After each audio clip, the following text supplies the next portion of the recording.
সঞ্জয় শাস্ত্রী জ্যোতিষ চ্যানেলে আমি আর প্রত্যেকটা দর্শক বন্ধুদেরকে আন্তরিকভাবে শুভেচ্ছা এবং ভালোবাসা জানিয়ে আজকের অনুষ্ঠান দর্শক বন্ধু আপনাদের সামনে তুলে ধরছি।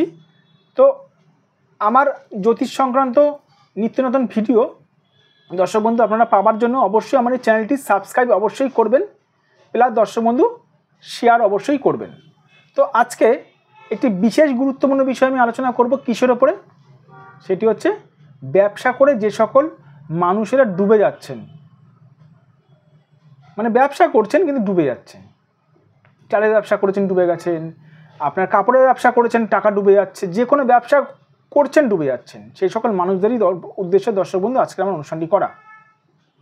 আর যারা যারা মনে করছেন আমার কাছে আপনারা দেখাবেন, অবশ্যই দর্শক বন্ধু এটা দেখুন, আমার হোয়াটসঅ্যাপ নাম্বার 9433811696, এটা এয়ারটেল নাম্বার। আপনারা এই নাম্বারে অবশ্যই দর্শক বন্ধু আমাকে ফোন করতে পারেন। তো যাই হোক, প্রথমে জানতে হবে দর্শক বন্ধু সমস্যা, তারপরে দেখতে হবে সমাধান। এখান থেকে সমাধান নিশ্চয়ই করা যায়, ঠিক আছে? মানে এখান থেকে বলতে গেলে আপনার হাত দেখে অথবা জন্মছক দেখে আপনার সঠিকভাবে যদি জ্যোতিষ বিচার যদি করা যায়, তাহলে কিন্তু সঠিকভাবে রেমেডি করলে কিন্তু এই ব্যবসায় যে বারংবার যে ডুবে যাচ্ছেন এই সমস্যাটাই হচ্ছে, এই সমস্যা থেকে কিন্তু বেরিয়ে আসবেন। যাই হোক, মূল আলোচনায় আমি চলে যাই। এখানে দেখতে পাচ্ছেন দর্শক বন্ধু একটি হাতের ফটো। ধরুন কারুর হাতের মধ্যে এই বৃহস্পতি স্থানটা পীড়িত আছে, মানে খারাপ আছে, রাহু স্থান খারাপ আছে, তার সঙ্গে এই রেখা, এখান থেকে একটি রেখা হালকা করে ভাঙা রেখা গেছে, গিয়ে বুধের সঙ্গে টাচ করেছে, তার সঙ্গে রাহু থেকে অনেকগুলি পাতলা হালকা করে রেখা, এরকম এই রেখাকে কেটে চলে গেছে, হালকা করে রেখা।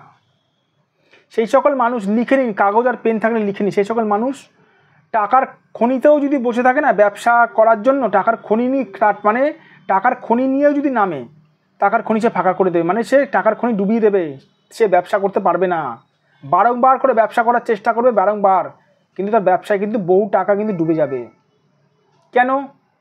প্রশ্ন আসতে পারে। কারণ দর্শক বন্ধু, আপনার হাতে কিছু জিনিস ডিস্টার্ব থাকলে এই সমস্যাগুলো হবে। আপনারা যদি বলেন যে আমার তো হাতেতে এই রেখাটা নেই, এইরকম বৃহস্পতিটা আপনার ভালো আছে, আপনারা দর্শক বন্ধু খালি চোখে হয়তো দেখতে পাচ্ছেন বৃহস্পতিটা আপনার ভালো, কিন্তু আমরা যখন জ্যোতিষীরা যখন হাত দেখি না, তখন আমরা ঠিক বুঝে যাই যে বৃহস্পতিতে কোনো রকমভাবে রাহু থেকে কোনো রেখা হয়তো বৃহস্পতির সঙ্গে টাচ করেছে, অথবা শুক্র আপনার পীড়িত, শুক্র থেকে কোনো রেখা হয়তো বৃহস্পতিকে টাচ করেছে। বহু রকমের কানেকশান থাকলে দর্শক বন্ধু ব্যবসায় কিন্তু ডুবে যাওয়ার সম্ভাবনা থাকে। কিন্তু সব কানেকশান নিয়ে আজকে আলোচনা করতে গেলে সারা রাত কেটে যাবে, তাই মেন আলোচনাগুলো নিয়ে মেন কানেকশান নিয়ে আমি আলোচনাটা করব। কারুর ধরুন এই শুক্র ধরুন প্রবল মাত্রা পীড়িত আছে, শুক্রের সঙ্গে কোনো রকম ধরুন বুধের সঙ্গে কানেকশান হয়েছে, তার সেও কিন্তু ব্যবসা করলে ডুবে যাবে। ইয়েস, শুক্র পীড়িত মানে কি, সেই মানুষটা কাস্টমারকে ঠিক মতন বোঝাতে পারবে না, কাস্টমারের সঙ্গে এমনভাবে কথা বলবে, কাস্টমার গিয়ে বাইরে গিয়ে বলবে এই ওর দোকানে কেউ আসবে না। আমি বহু মানুষ দেখেছি দর্শক বন্ধু, শুক্র এরকম পীড়িত রয়েছে, সে মানুষের মুখে কিন্তু মিষ্টতা ভাব নেই। শুক্র মানে কি, শুক্র মানে কাস্টমারকে এমন করে কথা বলবে না। অনেক দোকানদার দেখবেন দর্শক বন্ধু কাস্টমারের সঙ্গে এমনভাবে কথা বলে, কাস্টমারের মন কিন্তু গলে যায়, কাস্টমার কিন্তু দোকান থেকে কিন্তু বারবার জিনিস নেয়, কিন্তু দোকানের জিনিস কিন্তু খুব একটা ভালো না। আমি দেখেছি দর্শক বন্ধু, আমার অ্যাস্ট্রোলজি লাইফে আমি দেখেছি। কিন্তু পাশের দোকানটারই ভালো প্রোডাক্ট নিয়ে বসে, কিন্তু তার মুখের কথা ঠিক নেই বলে, কথাবার্তায় মধু নেই বলে তাকে কিন্তু কাস্টমার হতে চায় না। এই বাবাজির জন্য, শুক্রের জন্য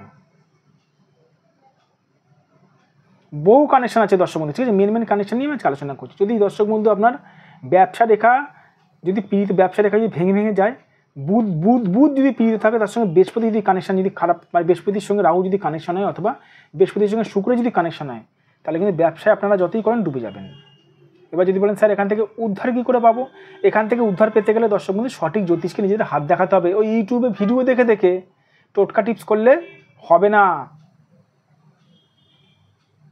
আমি আপনাদেরকে ছোট্ট একটা উদাহরণ দিচ্ছি। ধরুন আপনি রাস্তা দিয়ে যাচ্ছেন, ভগবান না করুক, ধরুন একটা মানুষ রাস্তা দিয়ে যাচ্ছে, ভগবান না করুক তার একটি পায়ের হাড় ভেঙে গেল অ্যাক্সিডেন্টে, তাকে ওপর থেকে যদি চুন হলুদ দেওয়া হয়, টোটকা টিপস করা হয়, গরম জল দেওয়া হয় বা বরফ দেওয়া হয়, সেটা কি কমবে না। তার যে হাড়টা যে ভেঙে গেছে, তাকে সঠিকভাবে হাসপাতালে নিয়ে গিয়ে তার অপারেশন করাতে হবে, হাড়টাকে জোড়া দিতে হবে, তারপরে সে মাসখানেক পরে সে ঠিক হবে। সেরকম দর্শক বন্ধু যাদের হাতে অথবা জন্মছকের মধ্যে মানে বিশাল পরিমাণে গ্রহগত পজিশন ডিস্টার্ব থাকে, তাদেরকে টোটকা টিপস দূর থেকে করলে ঠিক হয় না। তারা সঠিক জ্যোতিষীর কাছে আসতে হবে, সঠিকভাবে বিচার করাতে হবে। সঠিক জ্যোতিষী কী করে চিনবেন? যে জ্যোতিষী আপনার হাত অথবা জন্মছক দেখেই আপনার সমস্যাগুলো বলে দিতে পারবে ভাগ্য সংক্রান্ত, সেই হচ্ছে দর্শক বন্ধু সঠিক জ্যোতিষী। আমাকে মানুষকে কিছু বলতে হয় না, মানে মানুষ যখন আসে মানুষ কিছু বলতে হয় না, আমি দর্শক বন্ধু বলে দিই আপনার এটা আছে, আপনার ওটা আছে, এই সমস্যা চলছে। আমার টিভিতে প্রোগ্রাম চলে, দেখবেন। যাই হোক দর্শক বন্ধু ভালো থাকুন। যাদের মনে হচ্ছে আমার কাছে আপনারা দেখাবেন, অবশ্যই দর্শক বন্ধু এখানে দেখুন 9433811696, এই নাম্বারে আপনারা অবশ্যই আমার কাছে ফোন করতে পারেন। অবশ্যই দর্শক বন্ধু এটা আমার হোয়াটসঅ্যাপ নাম্বার, এটা আমার ফোন নাম্বার। অবশ্যই দর্শক বন্ধু 9433811696 এটা আমার ফোন নাম্বার। এই নাম্বারে আপনারা অবশ্যই যোগাযোগ করবেন। অবশ্যই দর্শক বন্ধু আপনাদের যে সমস্যাটা হয়েছে না, সঠিকভাবে যদি রেমেডি করা যায় না, তাহলে কিন্তু সঠিকভাবে কিন্তু আপনাদেরকে সমস্যা থেকে কিন্তু উদ্ধার করানো সম্ভব রয়েছে। ভালো থাকবেন দর্শক বন্ধু, সুস্থ থাকবেন। আর আমার নিত্য নতুন জ্যোতিষ সংক্রান্ত ভিডিও পাওয়ার জন্য আমার চ্যানেলটি সাবস্ক্রাইব অবশ্যই করে রাখবেন।